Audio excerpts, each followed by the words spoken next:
of which a large percentage of that was paid to Jacqueline Suzanne for 2 screenplays that were not used. And so, by any terms imaginable, it was an enormous hit. It is still on the Variety list of all-time top-grossing films. What has annoyed me over the years is the willingness of various managements at the studio to pretend that they never made this movie. They have not, despite the fact that it has been constantly in repertory for 20 years, that it plays at the Electric Cinema on Portobello Road in London every Saturday at midnight. That's where the Sex Pistols saw it more than a decade ago. Despite the fact that it plays in Paris and in Germany and all over the world. They won't make new prints. They don't like to keep it in stock in 35 millimeter.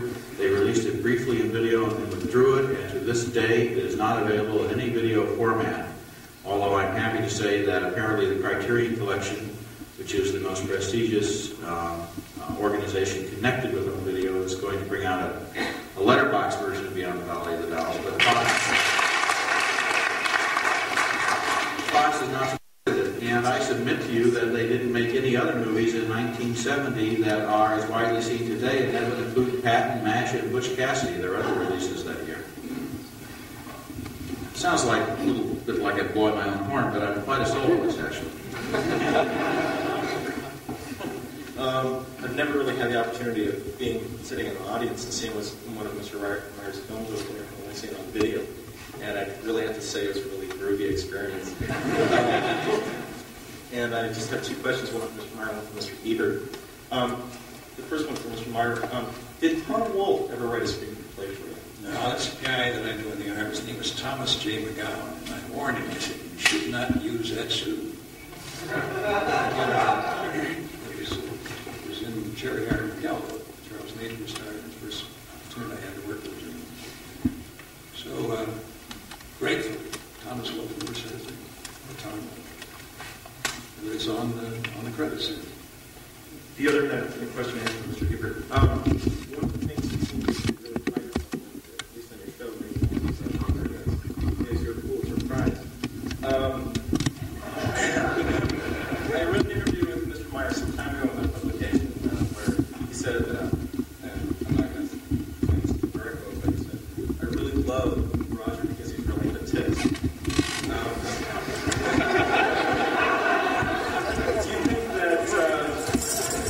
Your affiliation with Mr. Meyer in any way endangered a second Pulitzer Prize?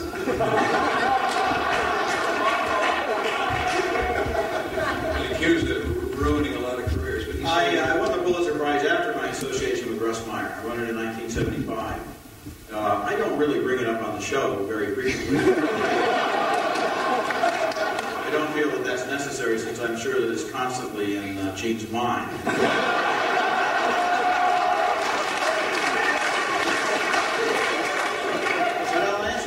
Fairly seriously, because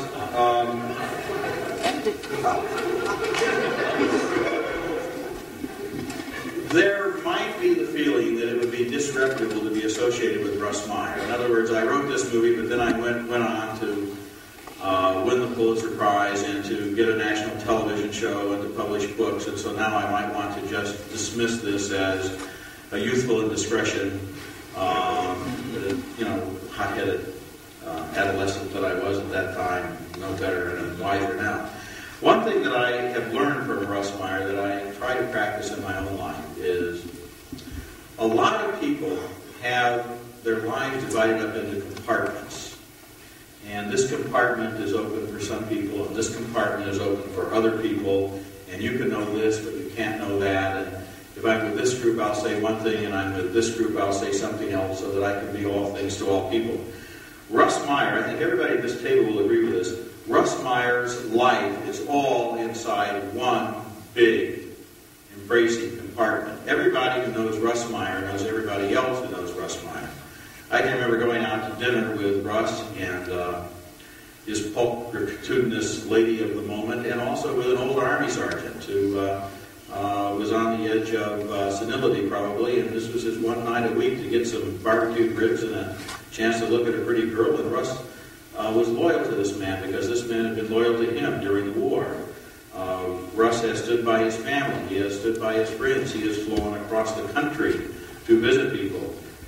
in need of him. He came halfway across America in order to attend my mother's funeral and flew back the same day because he wanted to be there.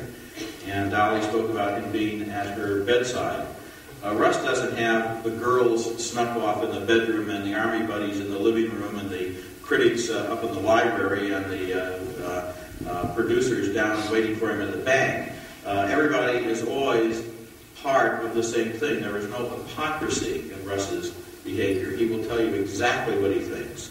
He will not try to put a different light on his behavior on one occasion than he will on another occasion. He is one of the most honest people I've ever met. And there might be a tendency or a temptation for me to think that it might not be wise at this point in my career to be on a panel like this or to be associated with Russ. But to deny that would really be, I think, dishonest for me, and I wouldn't want to do that. Just because I've had success in other areas doesn't mean that I haven't certainly enjoyed and learned from the work that I've done with Russ.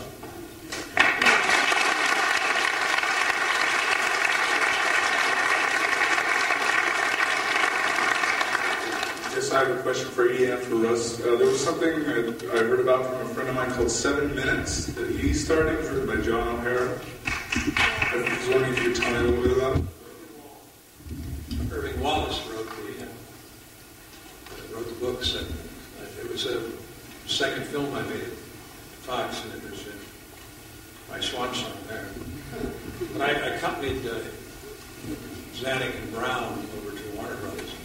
Associate Jim Ryan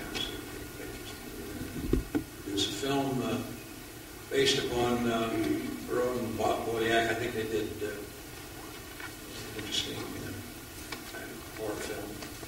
This was called Choice Cuts. Regrettably, there was another vice president in charge of production who had done Clues, and who had to go. Zanuck left and made your name out on the market space. 7 Minutes was a film I shouldn't have taken, but I had such a fat head. I figured after the great success that I had experienced with dolls, I should ignore the project that I thought it was better suited to and do Wallace's film. Some people think of it a lot more than I do as to its content and its ability to perform. But it was not a success. Of course, a lot of it, I think, had to do with the fact that the studio was pretty well through at that time. Certainly the regime that was in control, Zanuck had been kicked out. Edy Williams was appointed as president.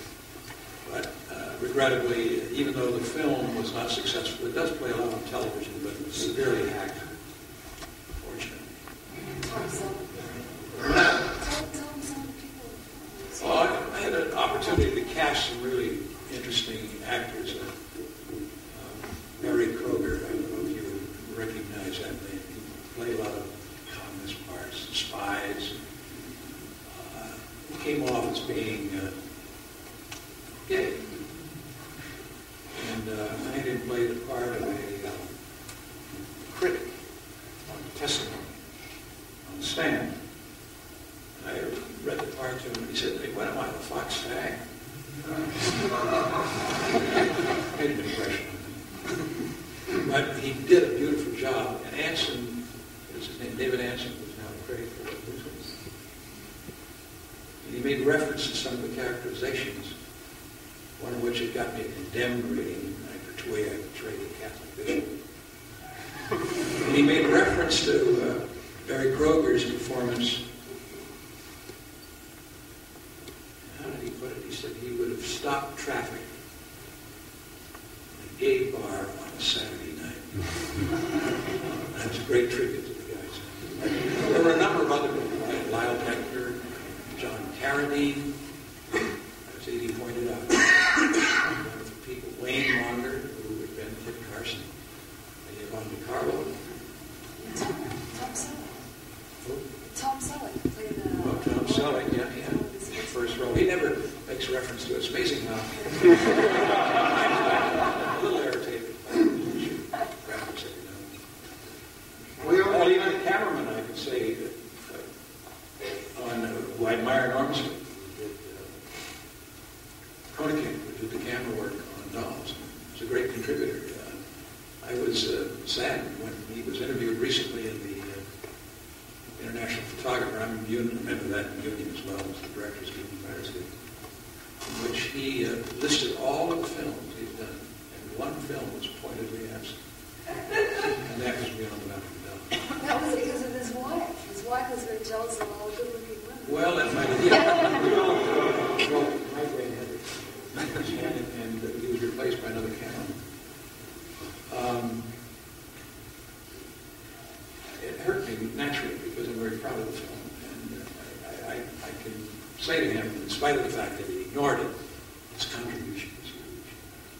And he told me the last day of shooting, he said, we're running down the beaches when we're done in Martin Borman and the surf.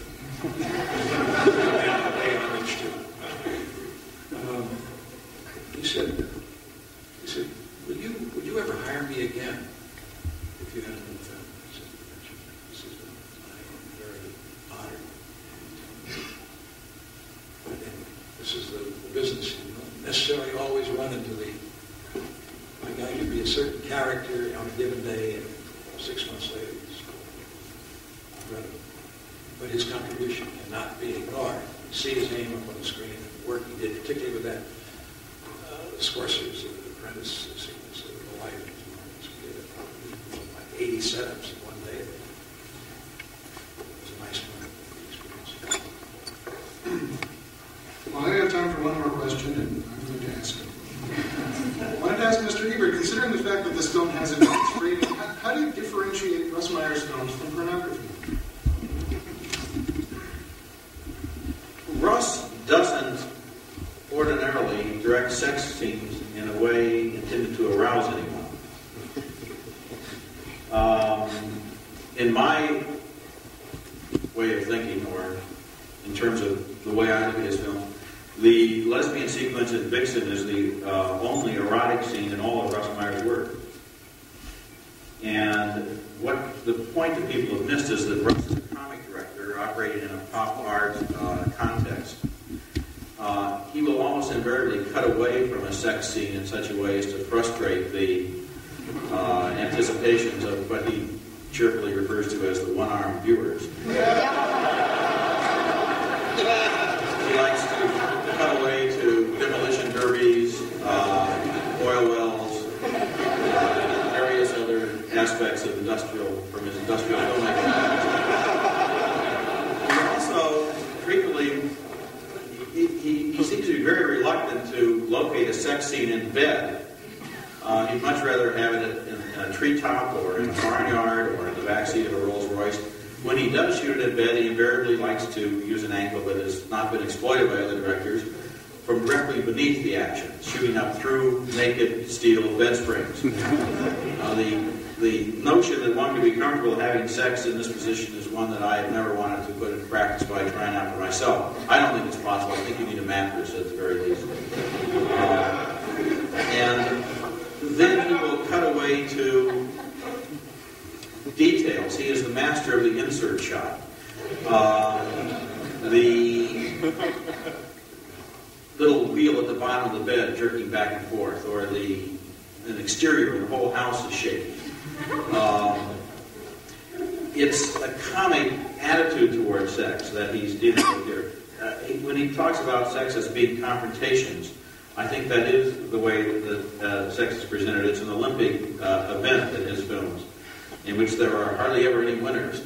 And so that because they, to me at least, they're not erotic and they're not arousing, they don't qualify as pornographic, if I understand the Supreme Court's definition. I think that, to repeat something I said earlier, once the issue of sex is cleared away, you see, now I've never discussed this with